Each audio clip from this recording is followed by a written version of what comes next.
19,296 জন যোগ্য শিক্ষক শিক্ষাকর্মী চিহ্নিত। অযোগ্য 6,276 জনকে সুদসহ ফেরাতে হবে বেতনের টাকা। সুপ্রিম কোর্টের নির্দেশ অনুযায়ী পশ্চিমবঙ্গের সরকারি সাহায্যপ্রাপ্ত এবং পোষিত স্কুলগুলি মোট 25,572 জন শিক্ষক ও শিক্ষাকর্মীর চাকরি বাতিল করা হয়েছে।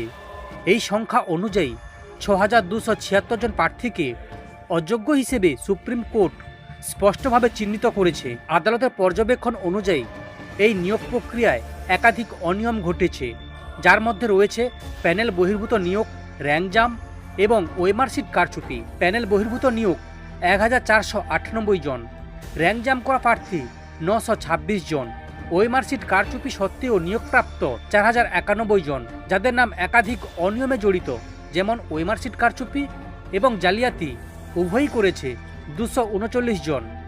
এই অনিয়মের ভিত্তিতে সর্বোচ্চ আদালত জানিয়ে দেয়, যোগ্যতা না থাকা সত্ত্বেও মোট 6,276 জন প্রার্থী অবৈধভাবে নিয়োগ পেয়েছিলেন। এসএসসি অযোগ্যদের তালিকা প্রকাশ করার পর এটা 100% নিশ্চিত হয়ে যাবে যে এই 6,276 জন অযোগ্যদের 12% সুদসহ ফেরাতে হবে বেতনের যাবতীয় টাকা। যোগ্যদের বাঁচাতে এসএসসি নতুন উদ্যোগ।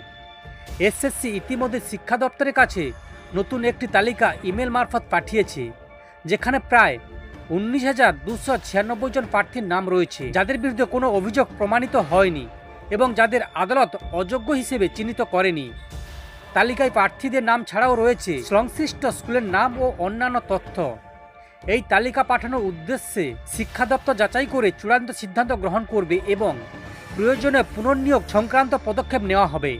যোগ্য প্রার্থীদের দাবি পরিপ্রেক্ষিতে সরকারের অবস্থান। সুপ্রিম কোর্টের রায় প্রকাশের পর থেকে প্রায় 26,000 চাকরি প্রার্থীরা দাবি জানিয়ে আসছিলেন যোগ্যদের তালিকা প্রকাশ করে তাদের চাকরি ফিরিয়ে দেওয়া হোক।